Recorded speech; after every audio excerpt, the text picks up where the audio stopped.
वाले समय में हमारी जितनी भागीदारी है उतनी हमारी हिस्सेदारी कैसे मिले, उसके लिए हम लड़ाई लड़ें। अब मेरे जिंदगी में, अब मेरी लाइफ में सिर्फ 3 ही सपने हैं। मेरा पहला सपना यह है कि मैं जहाँ पैदा हुआ, जिस राज्य में मैं पैदा हुआ, उस राज्य को मैं देश का नंबर 1 विकसित राज्य कैसे बनाऊं। और मेरा दूसरा सपना यह है कि मैं अपने समाज को आने वाले समय में एक विकसित और एक सशक्त समाज कैसे बनाऊं।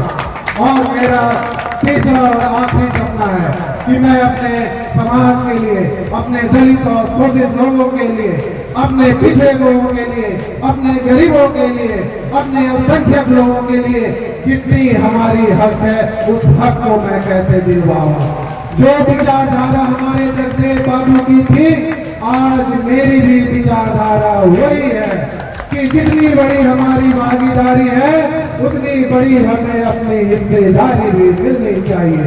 और आज मैं फिर से अपने जगदेव बाबू की विचारधारा को जिंदा करने का प्रयास कर रहा हूँ और अपने समाज के लिए, अपने दलित पिछड़े शोषित लोगों के लिए, अपने गरीबों के लिए, अपने अल्पसंख्यक लोगों के लिए दूसरा जगदेव बनने के लिए तैयार हूँ। अपने समाज के लिए, अपने गरीबों के लिए, अपने दलित शोषित लोगों के लिए, अपने अल्पसंख्यक लोगों के लिए अगर मुझे अपने जगदेव बाबू की तरह अपनी शहादत भी देनी पड़ी तो मैं उसके लिए भी तैयार।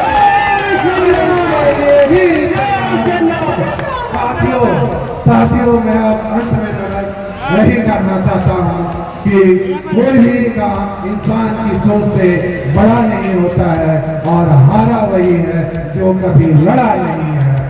आप लोगों का इतना प्यार, इतना सम्मान जो मिला, मैं आप लोगों का हमेशा ऋणी रहूंगा।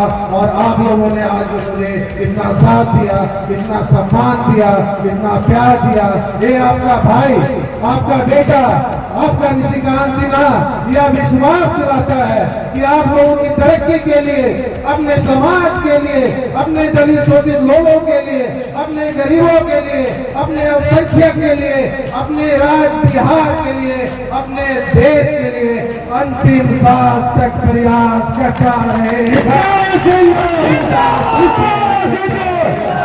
जय हिंद, जय बिहार, जय सम्राट, जय जगदेव, जय जवान। Thank you, thank you.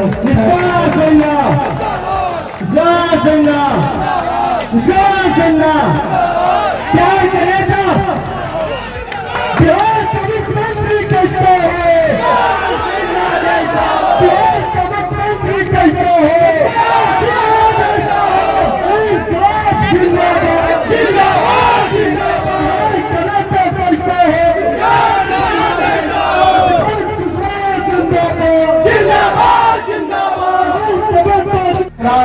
जैसे महान शासक को जन्म दिया और जिन्होंने सिर्फ तलवारों से नहीं बल्कि अपने विचारों और अपने न्याय से इस देश का नेतृत्व किया।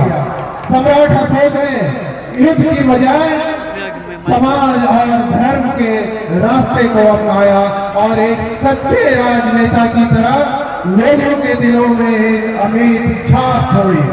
और मैं ऐसा मानता हूँ और मुझे ऐसा लगता है कि आज हमारे समाज को भी एक ऐसे ही नेतृत्व की जरूरत है जो तलवार की बजाय कलम से और संघर्ष की बजाय विचारों से अपने समाज का नेतृत्व करे, मार्गदर्शन करे।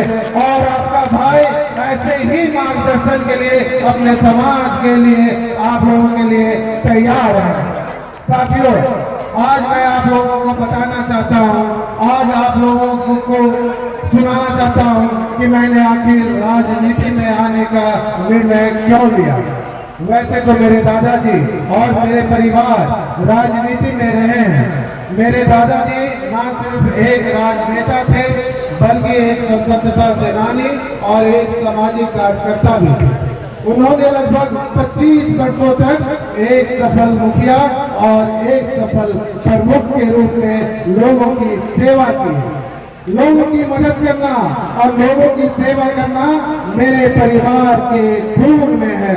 मैंने बचपन से अपने परिवार के लोगों को जनता की सेवा करते देखा है और यही वजह है कि पिछले 5 सालों से मैं भी समाज का सेवा कर रहा हूँ, खासकर शिक्षा के क्षेत्र में।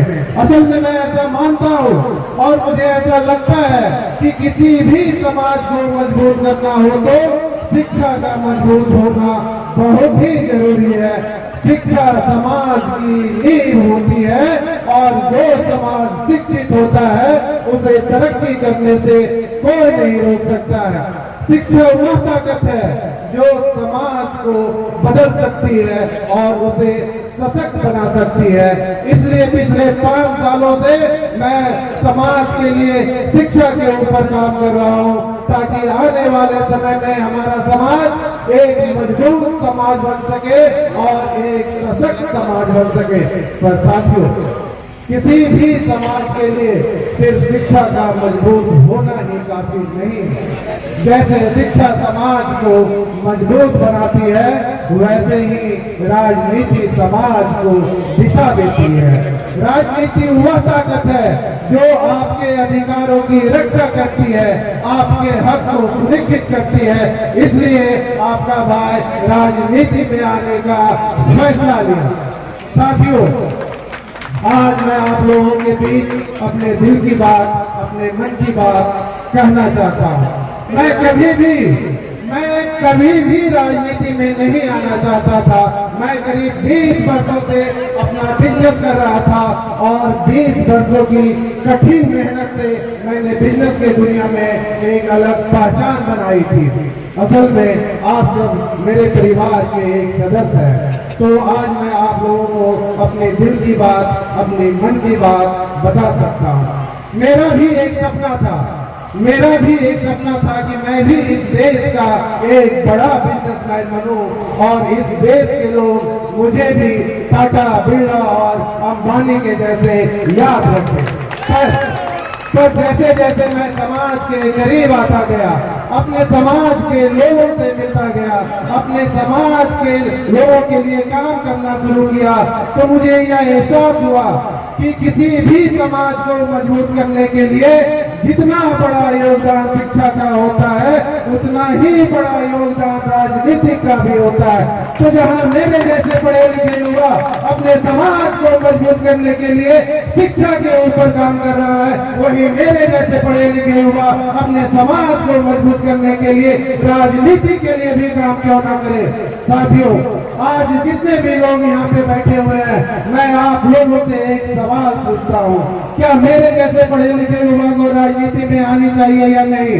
आनी चाहिए या नहीं? आप लोगों का जवाब हाँ या ना? आप लोगों का जवाब इतनी जोर से सुनाई देनी चाहिए ताकि पूरे देश के हर कोने में। साथियों, आप लोगों का जो भी फैसला होगा, आप लोगों का जो भी निर्णय होगा, वो हमेशा मेरे सर माथे पर होगा। अभी निशिकांत सिन्हा का एक ही उद्देश्य है कि अगले 3 महीनों तक बिहार के हर जिले में दौरा करे, अपने समाज के लोगों के साथ संवाद करे, अपने दलित, पिछड़ों और शोषित लोगों के साथ मिले, अपने अल्पसंख्यक लोगों के साथ मिले, उनके विचारों